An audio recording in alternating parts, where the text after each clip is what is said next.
It was a magnificent night for Juventus. The English teams kind of sucked. And as for Germany, they topped their groups, each one of them. But perhaps the night belonged to Celtic. What a great victory for them. But before we start going, this is the World Football Show and this is Sports Night Live. Thanks for reminding that. And I'd like to say, happy birthday, Mr. President. Because today, do you know whose birthday it is? I think no, I don't know. Just it's Andrea Agnelli, okay, Juventus so president. So if you want to be left in private, I just go goodbye and goodbye. That would be lovely. I could then give I wanted to do a Marilyn Monroe style happy birthday, Mr. President, to our wonderful president who is 37 years old. Night dress? Today, like board member of Fiat, owner of Juventus, who had a wonderful victory yesterday. But I do think the night belonged to Celtic. I would like to present my co-host since I haven't had the opportunity to. Don't worry. I really go. Bye. Another Italian on the night, and there's none other than Tancredi at Palmeri. How are you, Tancredi? Fine. I think you are even better. I think that you really believe when you say that it's been the night of Celtic. I can read the Celtic Glasgow name all over your face. You're actually turning like in a kind of English Hulk because you are just white and green, just thinking about Celtic. Listen, come on, Tell that was me magnificent. that yesterday you went to sleep thinking about, oh, the Celtic Park, I want to go there, I want to go there. Say the truth. Say the truth. Well, Lichtsteiner really wants to play Celtic, Lichtsteiner. so I wouldn't mind going You know to what Celtic happened? Park. You know what happened today? Just after now, we will analyze all the games and everything. But well, today, yesterday, actually after the game, there was Bonucci, Leonardo Bonucci, the Juventus central defender. He was like all in the euphoria of the great victory they had, and he said, "Yes, now I want Real Madrid because we never played at Bernabeu." And Lichtsteiner went there, can't be enthusiasm. Well, it would be better maybe Celtic. Yes. But I would like something in between, ideally speaking. If I could choose, you know what? I actually think Celtic would provide a tough test. I mean, come on. I mean, do you think? Like, let's talk about Celtic for a second. Do you think they deserve to go through because of that magnificent 2-1 victory over Barcelona? Yes, but the penalty for Celtic was never a penalty. So does it really matter when they've done so well? Well, I feel for Benfica. I mean, they've done so well, but at the end was the same points. So, you know, and actually football in these things is always in the competitions because, I mean, the league is 38 games. It's no time to think, oh, I had some favor or something like that. But that yesterday really decided the game. I feel it for Benfica. And sometimes the karma in football is really striking back. So, who knows, maybe Celtic is going to pick Borussia Dortmund and be crash 6-0 and they say, maybe it was better, we wouldn't qualify. Yeah, perhaps so. But anything is better. You know what? Even if they are to crash 6-0 against Borussia Dortmund, if the gods were smart, honestly speaking, at least they got through to the second stage. No, of course. The money that would bring in as well is perhaps. But do you think that they will survive if perhaps they don't draw Borussia Dortmund? But perhaps I don't know. Celtic surviving Borussia Dortmund? No. Yeah, no. But Celtic, if they didn't draw them, like let's say I don't know, group stage winners, Juventus. No. I think that the only way to survive for them could be, well, the one that everybody that is thinking, everybody is hoping for the group winners, the likes of or Malaga or Schalke, because of course their level is not comparable to the other six, because they have Schalke got great individualities, Malaga got great game, but they are not that kind of individualities or game that can last for the whole season. I'd still rather Malaga over Schalke. Yeah, no, I mean, me too. But see, Malaga, since they have beaten Milan, they had, if I'm not mistaken, 8 games without any win between Champions League, local cup and the league. So, of course, there are moments in the season. You can go always at that level. But it's clear that if Celtic got some hope to go through, has to be against that too. Right, what about, obviously, we have to discuss what happened to Lionel Messi in his quest to try to, equal Gerd Muller's record. That's the word. Thank you very much. You're welcome. Basically, when he got injured afterwards, Radio Catalunya came out and said that it's not as serious as we imagine. Tito Villanova said that he had to play half an hour of the game in order to maintain his level of fitness. That makes no sense to me. No way. It was just that Messi pushed for playing and he couldn't, Villanova, say, no, you don't play. He found a deal between Messi that wanted to play for the first minute and giving him some that rest. he wanted rest him for one game. But how would you know any updates on his current situation? Yeah, apparently nothing is gonna. There is no consequence to that. Apparently, it was seriously just a knock on the knee. So no consequence that apparently he might be played again next Sunday against Betis. So that means that there won't be so basically nothing. nothing is really basically. happening. Even if might be that he will be rest against Betis because Betis is quite on fire. Betis were able to beat Real Madrid, so might be that maybe he will rest him a bit. The thing is that in favor of Messi and his record, that the calendar scheduled the next round of the Copa del Rey of the Spanish Cup before Christmas. It's 2 legs, so it's other 2 games before Christmas, plus the other 2 games from Liga, from the Spanish League. And so means that are potentially 4 games to break that record. And those 2 Copa del Rey games are against Cordoba. So Messi is not going to score 2 goals against Cordoba in 180 minutes. The whole world wants Messi to break that record. I'm just wondering, I went to an Italian-specific website, a German-specific website. Everywhere on these specific websites, there was a record of Messi's injury and a whole article dedicated to it. I'm just thinking whether or not this would have happened had Ronaldo suffered an injury. But anyway... No, you are evil. I think would have happened. Well, maybe it's got to do with the record. But let's not take time away from the fact that Chelsea failed to qualify. The first time a Champions League winner has failed to qualify next year through the group stages. Right, let's talk about this for a second. Yeah, they finished with 10 points. Only head-to-head record meant that they didn't actually go through. Do you think that it's hard luck? Or that, you know what, Shakhtar and Juventus... It's the hard luck of the draw. Because, well, of course, if we look at the draw, it should be them to be the first one and the other to struggle. But football is not math, not always at least. And they had the bad luck to pick the group with potentially the pair of 2 teams that played the better in this first round. Because even if the death group was Real Madrid, Borussia Dortmund, Manchester City, but Real Madrid didn't perform really at that level. Borussia Dortmund was fantastic.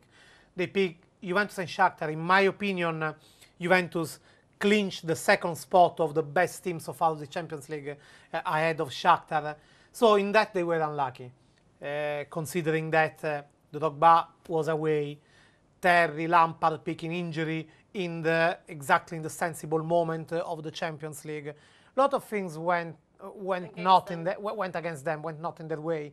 And this actually, if you think about when something is going all on your way, like happened last year for Chelsea, then the season after you pay back about that. That's why Abramovich should have a bit chill out before second minutes. But I must say, winning 6-1 against Nordsjaelland, even if it's useless, was the only good thing that Chelsea and Benitez could do.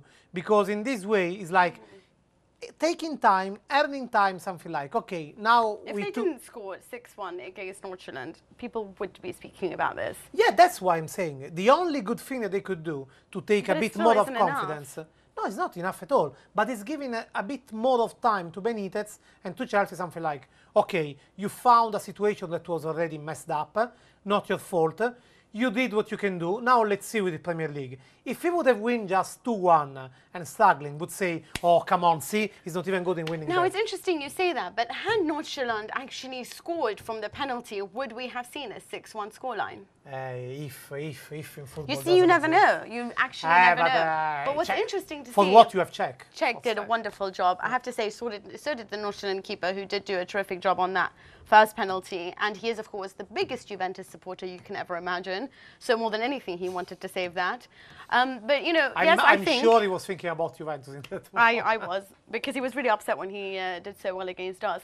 But never mind. But my point is no matter how well they've done, which I think they did do a very good job against Nordsjaelland, I also, for me, I feel that the Danes wanted to go out with a bang. They wanted to play their expansive, beautiful football. They left gaping holes at the back. They didn't have their star defenders. For the group where he was, Nordsjaelland had...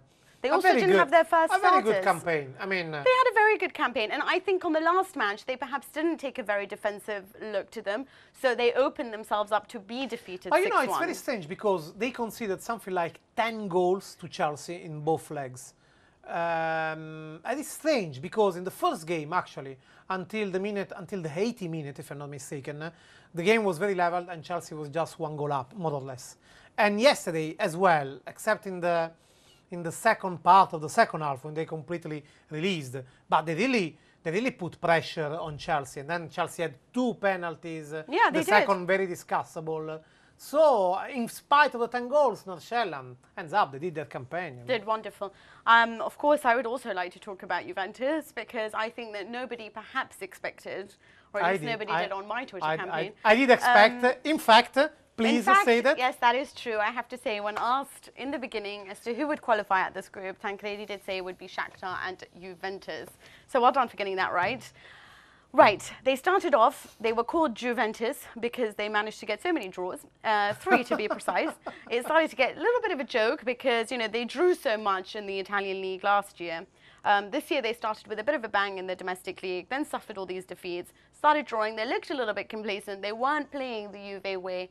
Some were saying, oh, Antonio Conte is not on the sidelines, there's no grit, there's no intensity to Juve's game, they're struggling to play, and that all of the excuses possible. But can you not say that they are the Italian version of Borussia Dortmund in the way that yesterday they were so out there, they were so keen to win, they were a little bit cautious in the beginning, but they came out with a bang, and against Chelsea and Shakhtar, they've proved to be something. If you look at the Champions League of Juventus, the only critics that you can make to them was perhaps a bit of focusing that they missed in the game against Nordsjaelland in Denmark. Not only because if we look at that game, of course they leaded that game. It was 1-1 and they had 5 times more chances than Nordsjaelland, but that was not the point that was expected. But they played like someone that knew that sooner or later they would score and win that game. And that in Champions League is never paying back. No. Whether if you are a small or a big team, a team that is playing good or a team that is playing bad. If we look at the draw with Chelsea and Shakhtar Donetsk, I think they are absolutely...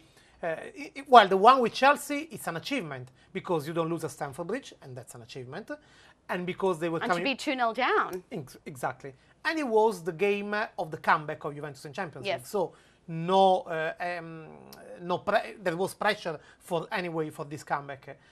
Home against Shakhtar Donetsk, you have to think that one surprise there would be in Champions League, and actually they picked the biggest surprise of the Champions League because Shakhtar is much more a surprise than Borussia Dortmund, I want to say. So the 2 draws, they were absolutely acceptable. You can sometimes be wrong in a game. What was not acceptable were the 2 points dropped really stupidly in Denmark that actually would mess up the campaign. But that is the only criticism you can make. As you said, Conte was still out. Now there is the Conte back, the Conte down, not the countdown, the Conte down, because it's and he is back now. 3 days to on Sunday for the game against Palermo. Will be back on the bench against Palermo, and they seal against this situation, these 4 months of Conte suspension, top of Serie A, 2 points clear of the second. Top of the Champions League, 2 points clear of the second. I mean, better than this without Antonio Conte, that is giving that quid, that plus of 15% more of temperament in the game. So, more than this from Juventus would be just 18 points out of 18. It's almost impossible. What a terrific run by the Italians. So now, does anyone dare to say Calcio? By Juventus, not the Italians, because Milan... Calcio. Still, they managed to qualify, and it's a terrible Milan in Serie A, but it's still a good Milan in Champions League. But let us talk about Real Madrid, because that is who certain players of Juventus would like to face. God only knows why. But anyway, you said, and I agree with you on this stage, that Real Madrid haven't performed to their potential in the Champions League. Now, I want to talk about this briefly, but just to say that, do you think that they will start hitting their potential, in the next rounds, or do you think this problems will continue to eat away at them? No, I have to believe that. For a team like Real Madrid, it was not only the Champions League, where actually, they qualified by the second, but even the Liga, where they are 8 points behind Barcelona. For a team like Real Madrid, for a 8 or 11? I think that maybe you're right. For a manager like Mourinho, even if you can expect a moment of crisis along the season, that's it. I think can be worse than that. So now, not only now, I would say since a couple of weeks, it's just going up. and when will come the moment in February, things will change. I remember Mourinho with Inter, he was absolutely crashed by Barcelona in the group stage. And then in the semi-final, it was him that crashed Barcelona. But when when he was defeated by Barcelona, was even in the way something like, you are really helpless. We don't understand how you can compete with them. It's not like this with Real Madrid. But the thing I want to say is that when the situation will become tough, they will come out. You know what, I also think that in so many respects that with Madrid, they were somewhat unlucky against Dortmund because they didn't really have their star players. And I think the Khedira loss was a huge one for them. They didn't have fullbacks on this occasion. And I do think with their first, quality starting 11, perhaps they would have been a little more like the Real Madrid we would expect. However, is Mourinho out? Is he not out? We will discuss that all, as well as all the rest of the Champions League games after the break.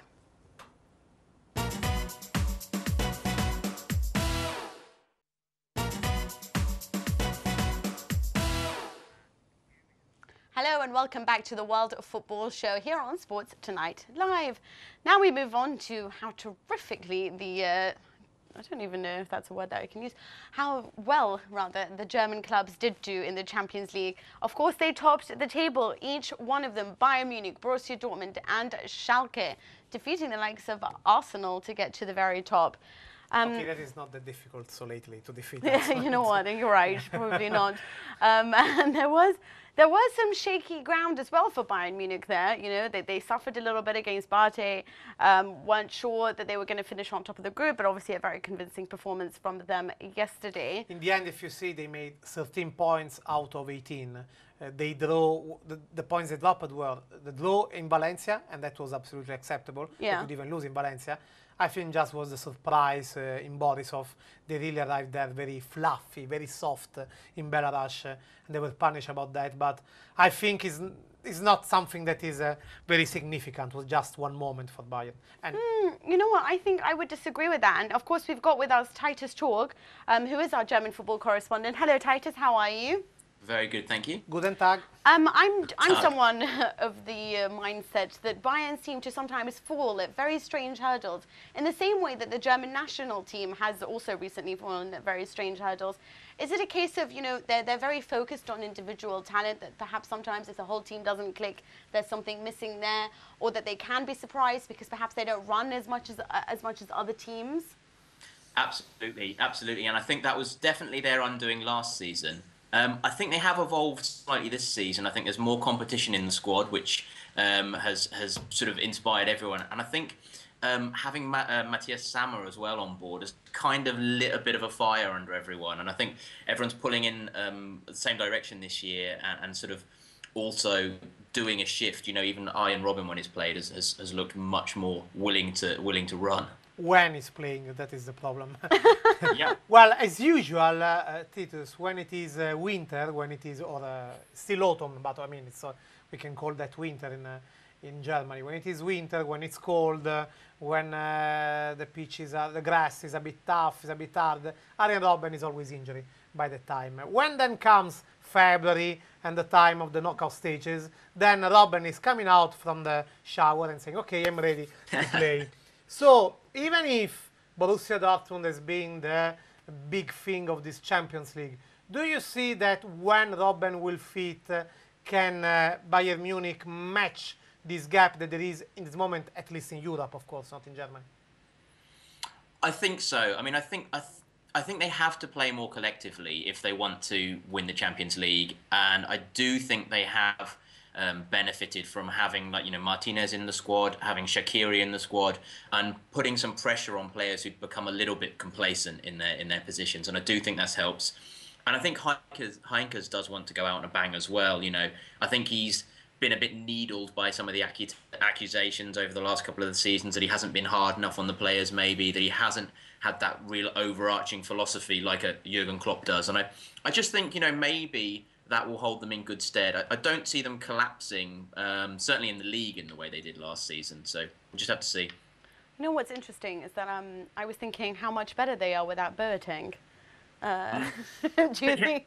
I mean, what is the point of having this player? He's a liability, isn't he? Yeah, he's a liability even in the German national team. You have something with Boateng since last summer. I remember we were talking Him about... and his brother. I don't get it. I don't get it. No, we were talking about Italy, Germany, and I was saying, hey, you know, because Germany there on the left, you say, Boateng, Boateng, Boateng. It was just I mean, look at them yesterday. It was blended with that. I don't know. I wanted to ask kind of thing about Bayern Munich shortly. There is one thing I can't understand. In my opinion, Shaqiri can really be a replacement for Robben. Not a good replacement, a replacement for Robben. It's not still the time that Robben can be sold, but really a replacement. And he wasn't played that much when the game counted. Why this? There is still not a total belief that he could be in the starting 11? Yeah, I mean, I think, it is a big step to try and replace Arjen Robben in the starting 11, and there is going to be time for adaptation, but I think definitely he has been bought with that in mind, and I think Robben's chances are going to be limited, particularly if they change managers in the summer. I think Arjen Robben's a bit of an acquired taste, isn't he, really, and whether he still holds that kind of sway in the dressing room and gets to be in the starting 11 will remains to be seen. I do think as well, if Bayern had bought Marco Reus, Robben would have probably already left as well by now. And I think he's only really stayed because they've perhaps not had a player who's been able to quite step up. We are at the fantasy football here about buying, not buying. Yeah, but it's true. If they had Reus, it would have been completely talking different about someone signing in Germany, there is always the hot name there. It's 1 month that we always say he will stay, he will go. I'm talking about Klaas-Jan Huntelaar. Yeah, I thought you might be. Ah, okay. Well, he's probably going to go, but he wouldn't go before the end of Juventus? summer. No, I don't think so now that Drogba's on. How? No, I don't think he'll go before the summer. No. And to be honest, I mean, his form in the actual Bundesliga has been pretty poor over the last couple of months. I mean, the goals have really dropped off for him, and it's only that sort of burst in the early stages, even of the group stage, that's kind of made him, such a hot property this season. I think. He is good, but he's influenced by the rumors on the contract on his future. What do you think? I'm sorry, I didn't hear that. As in if he was influenced by, all the contract rumours and all the... It might be. I mean, it does happen, doesn't it? It wouldn't be the first time someone's kind of had their head turned and not kept up the level. But I still think he'll be at Schalke until the end of the season, definitely. Well, that's apparently the reason that Daniele De Rossi is not performing. But anyway, we won't speak of that. But I want to talk a little about the 1-1, obviously, between Bayern Munich and Borussia Dortmund. Mm-hmm. And it was a case of... I don't know with Borussia Dortmund. It was like this was a game that they needed to win to get back in the Bundesliga, to show something, send a signal of intent, especially considering that the game that they had in the Champions League meant little to them. So, against Manchester City. So why aren't they performing to the levels that we expect? Is it because their philosophy and their approach to football requires exemplary levels of fitness that they cannot keep up? For example. Yeah, I mean, I think that is a factor, definitely. I think what we're seeing, all those really intense managers who demand, such enormous physical effort and kind of self-sacrifice for the team, they can only maintain that with a team for so many seasons. Look at Guardiola, Mourinho's always, even, 2 seasons, 3 seasons at a club max. I think that does have a factor, and I think, perhaps the players aren't hungry enough to accept that this season in the Bundesliga. They'll turn it on for Europe, because they still need to make their mark there. But they perhaps lack that little bit of hunger to do that for 90 minutes in the Bundesliga. And that draw, that's basically sacrificed the title. Wow, you really think so? You think that's it? Yeah.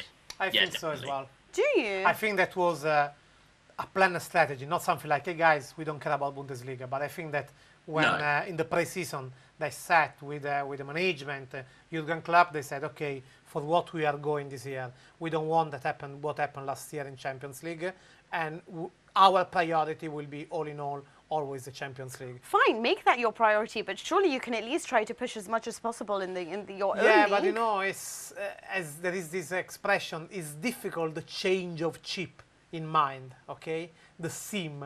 It's difficult to say, okay, guys, let's forget. Now we are done with Champions League, let's push over there.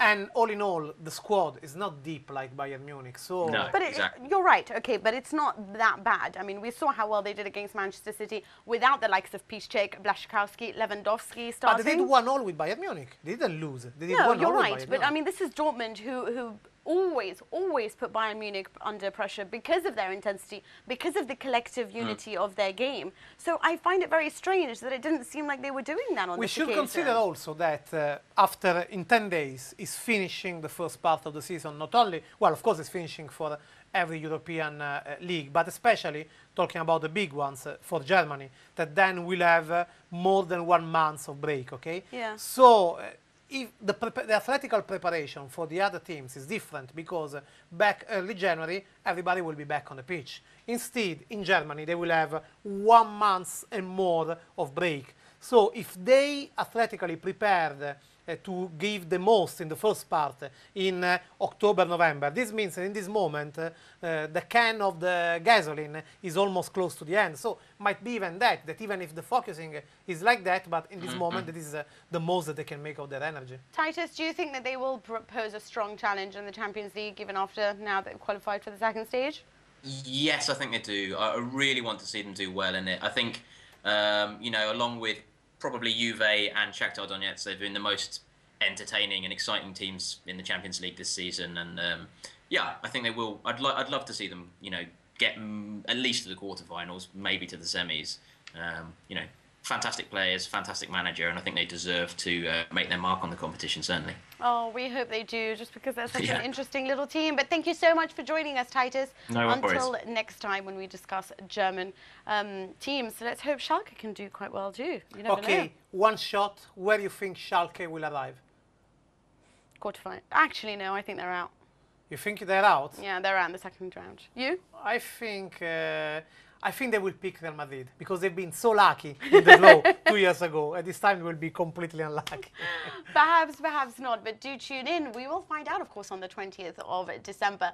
But join us after the break where we will be talking about the MLS Cup, David Beckham, and so much more. See you then.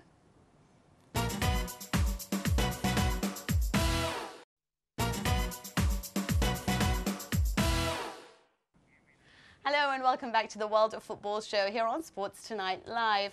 Now we move on to, of course, the MLS Cup. That was quite the triumph for Beckham and his LA Galaxy. Not that Houston Dynamo were just there for show, because I think they turned out and did a very good job there. But what is it about Beckham? Whenever it's his last day, he manages to win a championship, and he did so. And it was all awfully polite in the stadium with all the fans rallying around and saying, "Thank you, Beckham, thank you for the memories." It was enough to make you cry. Did it make you cry? No. But anyway, no. But if I would have been there, honestly, probably I would not cry anyway as well. But the thing that I'm afraid now is that now the interest over the MLS, in spite of still they're having some names like Thierry Henry as most, but I'm afraid that now the interest could start to die because Beckham is Beckham, and he's still, in my opinion, still one of the best cross deliverer in this moment, even if he can't move, but still one of the best cross deliverer in the world. Yeah, I think so. Wouldn't he be fantastic if he moved to somewhere like let's see, Monaco? Like Milan, where actually they don't move at all in the pitch, so at least they have someone that can deliver across, so it would be better. Oh, there's always QPR as well, you never know. Well, no, probably do. But probably someone who knows more about this than certainly we do is, of course, Joe Prince-Wright, our MLS expert, and who did a terrific article on The Guardian the other day. Hello, Joe, how are you? I'm very well, how are you? I'm very well, thank you.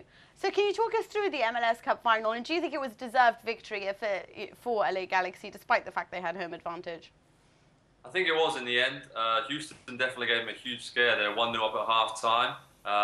Beckham played superbly in the first 30 minutes, as you would expect. Very terrific long-range passing, spraying the ball all over the place.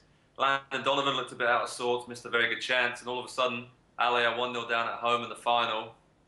With 45 minutes to do something about it, and that's what they did really. In the second half, Omar Gonzalez, who was actually named the MVP for the final, he's a very, very good central defender. I expect to see him coming over to Europe sometime soon. He scored the equaliser, and then Beckham whipped over a cross that Gonzalez won. Penalty was given, Donovan scored it, and Keane scored the late penalty. So added a bit of gloss to the scoreline. It's 3-1 to LA in the end. A real storybook finish and ending for Beckham. And we have to say, over the scale of things and over the course of the playoffs in the second half of the season, LA definitely deserves to take home the MLS Cup again. and it's 2 in a row. But look, I wanted to ask you, do you think the doubt that I casted before, do you think that, honestly, frankly, that now the interest in the MLS could really crash after this Beckham departure? It could go either way. I do agree with you, but I think that the sustained development of the stadiums, the fan bases, the culture here in the US is just growing tenfold. Haven't been in the States for 5-6 years, and seeing before Beckham arrived and what it's like now. I mean, the league's grown from 10 teams to 19. Pretty much all of those have their own soccer-specific stadiums, or they don't. They have plans to build them. And I don't think Beckham's departure will hurt it as much as people would have said 2 or 3 years ago. It really has come on leaps and bounds. The average attendance is up to 19,500. And obviously you got the main big topic everyone's talking about in the US right now is Kaká going to come over? And if he comes over to LA Galaxy or New York, he could raise the profile up again, and the cycle will continue just as Beckham did 6 years ago. One question, because not everybody is aware of that. Is there the system of the salary cap as there is in the other US sports? Now the money that was reserved for the wages of Beckham could be addressed to such an operation like the Kaká's one? Yes, exactly. How it works, basically, there's a salary cap for each team, but each team gets to have 3 designated players, which for Los Angeles last season was Robbie Keane, David Beckham, and Landon Donovan. And those 3 players, their salary doesn't count towards the salary cap. In theory, LA can pay them whatever they want to pay them, as long they don't count towards the team's salary cap. So, like you said, it could literally be Kaká, here's the chunk of money you had for Beckham, you have this now, come and play for us. And of course, if Kaká goes and joins LA now, he would be a year younger than Beckham did when he first went out there. So it kind of would fit perfectly with the way that business plan's been going for the last 5 or 6 seasons. Sorry, just also a question, just because you were talking about Kaká. Yesterday there was this whole thing where it was apparently confirmed that he was going to the MLS, and then it turned out to be this huge error on a website. What was going on? Well, I think his comments were just taken completely out of context. He was asked post-game after the win against Ajax midweek, are you going to LA, what's the deal, been sorted out? And he kind of brushed it aside, but then his one quote said, I will go if I have an agreement with the club. But it was more an agreement with Real Madrid that he will leave. He didn't really mean to say that he's going to MLS. Obviously, there's a lot of clubs still circling and would love to sign Kaká in Europe and elsewhere in the world. But there seems to be a growing rumour, and this really gained momentum the last week or 2, with his brother playing for the New York Red Bulls. Kaká owns a Midtown Manhattan apartment, and he's talked about his love for New York City. So it's not just the Galaxy he could be going to; he could be going to the Red Bulls too. So it's definitely one to watch his space. But like you said, it's getting to silly season over here. Now the season's finished. MLS fans are just talking more and more about who could be coming and joining the league. His wife. Joe, why, in your opinion, but being frank about that, why, in your opinion, Kaká should find a reason of interest to go to Los Angeles Galaxy? I explain. His wife loves it over there. Yeah, but wait a moment. When it was about Beckham, there was all the Beckham fever that is always going on. Okay. Hollywood, Victoria Beckham, all the star system. I mean, someone that is going to have a super at Tom Cruise's house. It's a different kind of a character and style. Why you think Kaká would find a reason of interest to go to Los Angeles Galaxy? I believe it's his wife. I think, to be honest, there's very similar motives in trying to get the game to go up to the next level. Kaká, if you like, has been more successful on the international stage than Beckham, with Brazil and with the other clubs, AC Milan.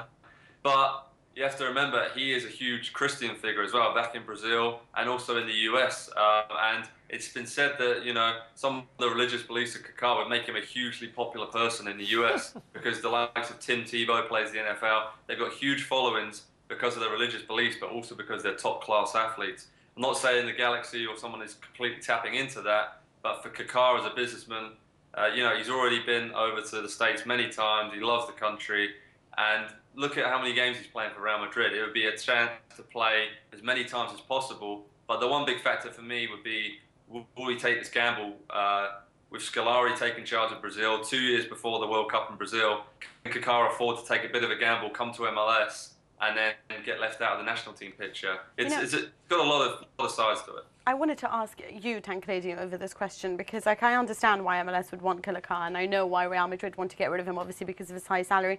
Do you think there's any chance whatsoever that he might return to Milan? The thing is that that would request a huge cut of wages from himself. It's not that he's someone that is so greedy to say, no, I want all my money until the last cent. But honestly, it's very hard to find someone that accepts such a cut of wages as he should accept. And we know that Milan, even if they don't say it now, to don't cut the price, but we know that Milan would be keen to get rid of Robinho. So you do what? You put out Robinho and you bring back Kaká that would have not so far wages from that. Plus, I don't know how much Allegri would be keen for his kind of system of playing to have someone like Kaká back. So, I don't know. Probably not. So many doubts. Even if, you know, news of today, Berlusconi announced that he will be back in politics for the election. And this might mean that in he might January, make a splash. At least one. Well, they have to sell before they buy, apparently. But, Joe, also one other question that I did want to tell you. What about players leaving the MLS to come to England, perhaps Landon Donovan, Thierry Henry? Any news on that? Oh, Thierry Henry, actually, today it's been reported in the US that Arsenal are very close to sealing a deal to get him over for a 2 or 3 month loan like he was last season. The only stumbling block is Arsenal actually want to extend that and have Henry from the January transfer window until the end of the season. We all know their struggles. We all know how much of an impact Henry made last season when he turned up. So that's a bit of a stumbling block. In New York, they haven't got a manager at the moment. Gerard Houllier and Andy Roxburgh are their sporting directors, so it's all up in the air. So Arsenal are trying to negotiate with a team that's kind of a 6s and 7s. But Henry back to Arsenal on loan would be a really good move. And also, someone I spoke to you about last week was Roger Espinoza to Wigan Athletic from Sporting Kansas City. And he actually... Martinez has been speaking about this morning, saying the deal is pretty much done, just waiting on a work permit, which he should get no problem.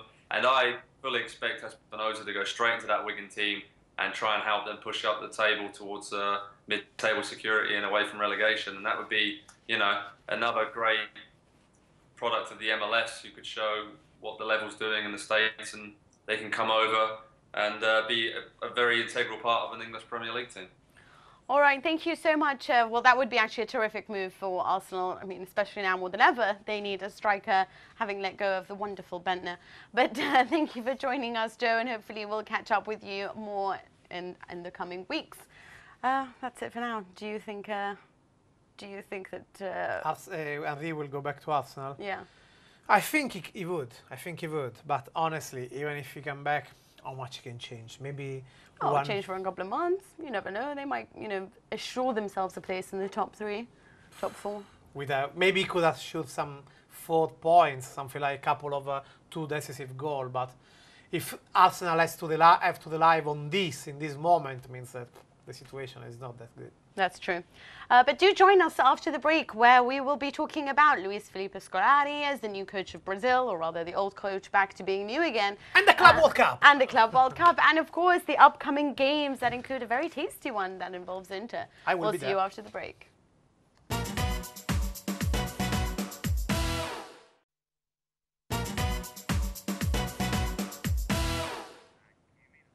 This is Sports Night Live, and you're back on the World Football Show. I'm still Mina Rzouki, and I'm still joined by Tancredi Palmeri. Next up, we're talking about the Club World Cup, and I do want to mention here the fact that Al Ahly, the Egyptian side, won the African Champions League, which means that they are part of this, which I think is a tremendous feat, considering the fact they actually haven't played a game since February because of the Port Said disaster, obviously, in which 74 people lost their lives. So I think that's a tremendous effort on behalf of the Egyptians. Also, considering that in these days in Egypt, I mean... it's terrible what's going on. If I'm not mistaken, this morning the president of Egypt, Morsi, had to leave the presidential palace because was under siege of protesters outside.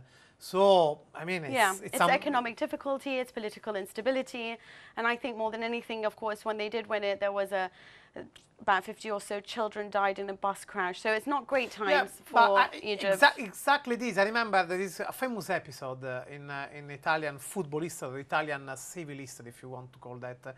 It was in 1949, if I'm not mistaken, when Italy was in the point of revolution. And because the secretary of the Communist Party was shot, and he had kind of very huge influence. Gino Bartali, former cyclist, won the Tour de France. Because of that victory, everybody stopped to protest and they celebrate about that, and that like chilled the situation. Would be great if Al Ahly could have this power of sport. And you know, we saw 2 years ago. Al Ahly has had a wonderful political I mean, their ultras are largely in charge of what happened when it came to the uprising. No, forget about ultras. I'm talking about the game. They instigated the revolution. No, but I'm talking just about the team.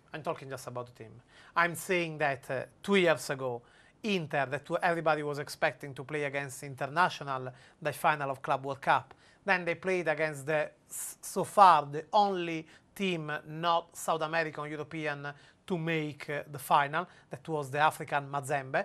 Would be great to see again another non-South American or European team making the final. Yeah. And if it would be Al Ahly, it would be great. And actually they play against Hiroshima Sanfrecce, that won today the preliminary game against Auckland. So it's a quarterfinals is quite accessible. Of course, the big difficulties in semi-final against Corinthians. But Corinthians, you know, they are at the end of their season because the Brasileirão just finished right now. So they might be, even if it's 3 months, they are just thinking about Club World Cup, so it would be difficult. But you know. You know, with everything considering that, perhaps Chelsea don't have as many problems as the rest of the teams are going through in Club World Cup. And Benitez is master of winning something that he didn't deserve to be there. So well, that is true.